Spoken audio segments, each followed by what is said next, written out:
অয়নের সোজাসাপটা কথাগুলো শুনে সুবীরবাবুর ভেতরে তাণ্ডব শুরু হয়ে গেল। এই অকম্মার ঢেকি অয়নটা কিভাবে জানল যে আমি ইনডিরেক্টলি এত কিছু করেছি? আমার প্ল্যান তো সমরও বুঝতে পারিনি, অথচ এ কিভাবে বুঝে গেল? সুবীরবাবুর এই প্রথমবার একটু ঝটকা লাগল। এতদিন উনি অয়নকে একটা পাতি ঘরজামাই ভেবে এসেছিলেন, কিন্তু আজ তো অয়নের কথায় মনে হচ্ছে এই ছেলে দারুণ চালাক আর স্মার্ট। আর এই ভেবেও সুবীরবাবু অবাক হচ্ছিলেন যে অয়ন যখন সবটাই জানত, তাহলে এই 3 বছর ও চুপ করে কেন ছিল?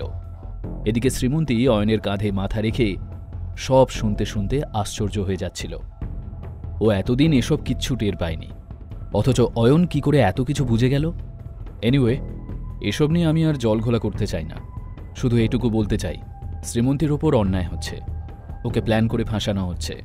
শ্রীমন্তী আমার নাতনি, আর শ্রীমন্তী আমার স্ত্রী। আপনি আমাকে যা খুশি বলুন, কিন্তু আমার স্ত্রীর বিন্দুমাত্র অসম্মান আমি মেনে নেব না। অয়নের কথা শুনে শ্রীমন্তীর চোখে জল এলো। সেটা আনন্দে না কষ্টে তা বুঝতে পারল না শ্রীমন্তী। আর যদি শ্রীমন্তীর কোনো অসম্মান হয় তো তুমি কি করবে? তাহলে মল্লিক পরিবারকে তার পরিণাম ভুগতে হবে। অয়নের চোখের জ্বলন্ত দৃষ্টি সুবীরবাবুর নজর এড়াল না। তুমি কি আমাকে থ্রেট দিচ্ছ নাকি হে? যদি এটাকে আপনি থ্রেট ভাবেন তো তাই, থ্রেটই ধরে নিন। আজ শেষবার আমি আপনাকে দাদু বলে ডেকে সম্মান করে কথা বললাম। এরপর থেকে নিজের খেয়াল রাখবেন।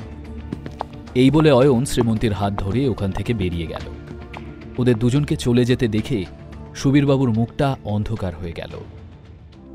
শ্রীমন্তীর আর কিছু হারানোর বা পাওয়ার ছিল না। ও শুধু চাইছিল সারা জীবন অয়নের সাথে থাকতে। এত কিছু ভাবতে ভাবতেই ওরা বাড়ি পৌঁছে গেল। আর পৌঁছনো মাত্রই সুরভি মল্লিক চিৎকার করে বলে উঠলেন, অয়ন, তুমি প্রতিটা কাজ বিগড়ে দাও কেন? এদিকে মল্লিক ইন্ডাস্ট্রিজের অফিসে নিজস্ব কেবিনে বসে সৌর্যর খুশি আর বাঁধ মানছিল না।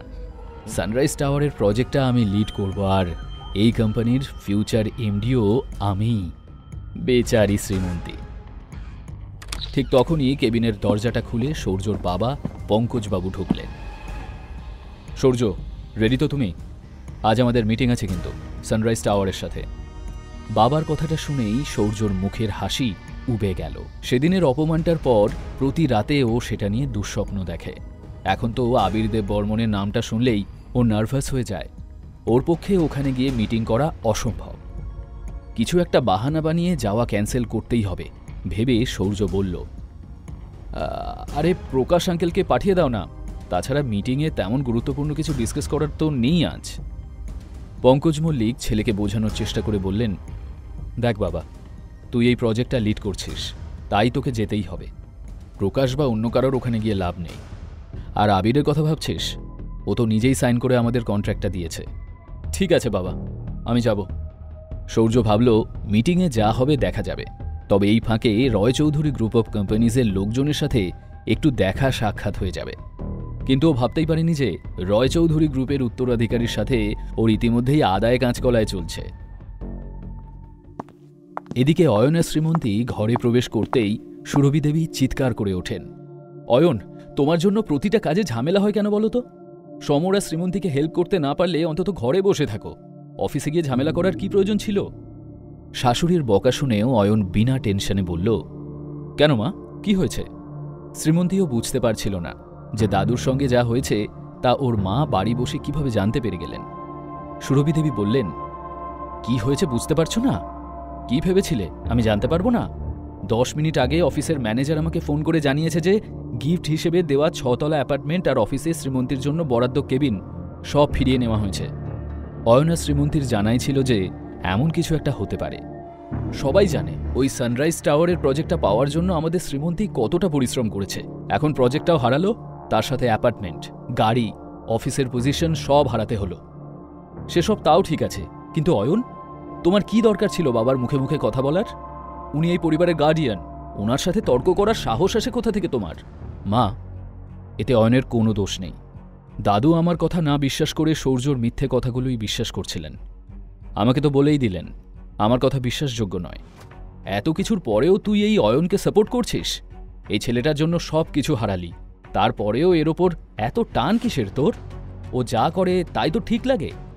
আজ যদি তোরা নিজেদের সাফাই দেওয়ার সময় বাবার সামনে একটু নরম থাকতিস, ভদ্রভাবে কথা বলতিস, তাহলে আমাদের আর এই দিন দেখতে হতো না। বাবা এত বড় সিদ্ধান্ত সহজে নিতেন না। সব নষ্টের মূল এই অয়ন। এসব শুনে শ্রীমন্তী চিন্তায় পড়ে গেল।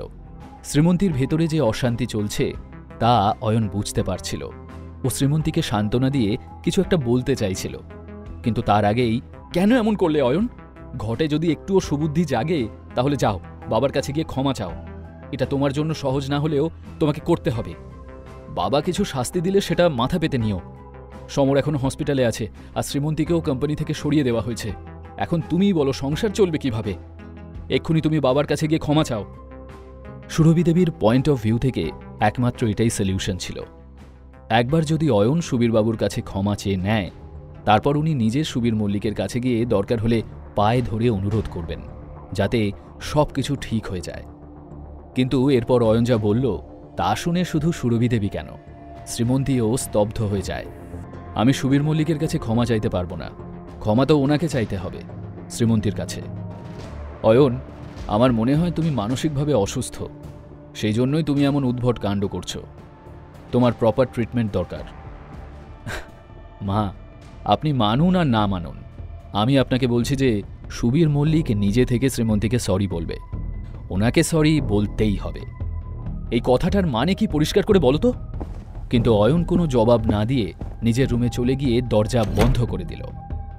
সুরভি দেবী মাথায় হাত রেখে বসে পড়লেন। তবে শ্রীমন্তীর আর তেমন টেনশন হচ্ছিল না। ও নিজেও খুব একটা কিছু বুঝতে পারছিল না। তবে ওর ভরসা ছিল যে অয়ন যখন বলেছে তখন নিশ্চয়ই কোনো না কোনো কারণ আছে। শ্রীমন্তী নিশ্চিত হয়ে নিজের ঘরে ফ্রেশ হতে চলে গেল।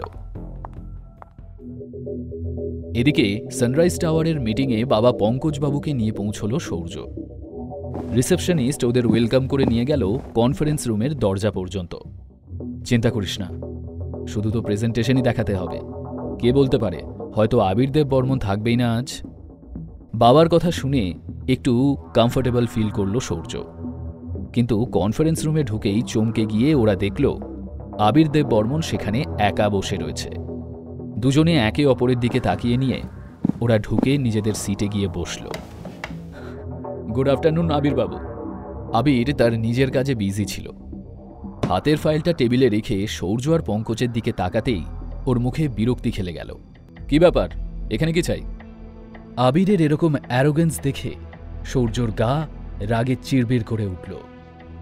আসলে কিছুদিন আগে আমাদের মল্লিক ইন্ডাস্ট্রিজের সাথে আপনার কোম্পানি একটা কন্ট্রাক্ট সাইন করেছিল, সেই ব্যাপারেই। পঙ্কজের কথার মাঝেই আবির বলে উঠল, এক মিনিট, কন্ট্রাক্ট সাইন করার সময় আপনি উপস্থিত ছিলেন? আগে না, সাইন করার সময় তো আমরা ওখানে ছিলাম না, কিন্তু তাতে কি, কোম্পানি এই প্রজেক্টটা আমাদেরই দিয়েছে। আপনি নিশ্চিন্তে আমাদের সাথে কাজ শুরু করতে পারেন। পঙ্কজের কথা শুনে আবির কয়েক মুহূর্ত চুপ করে কিছু ভেবে নিয়ে বলল, আমার যায় আসে, যার সাথে আমি কন্ট্রাক্ট সাইন করেছি আমি তার সাথে দেখা করতে চাই। শ্রীমন্তী মল্লিক কোথায়? এই কথার কি জবাব দেবে সৌর্য ও তার বাবা? নতুন কোনো ষড়যন্ত্র আঁটবে, নাকি ক্ষমা চেয়ে ফিরিয়ে আনবে শ্রীমন্তীকে? জানতে হলে শুনতে থাকুন এই গল্পটি শুধুমাত্র পকেট এফএমে।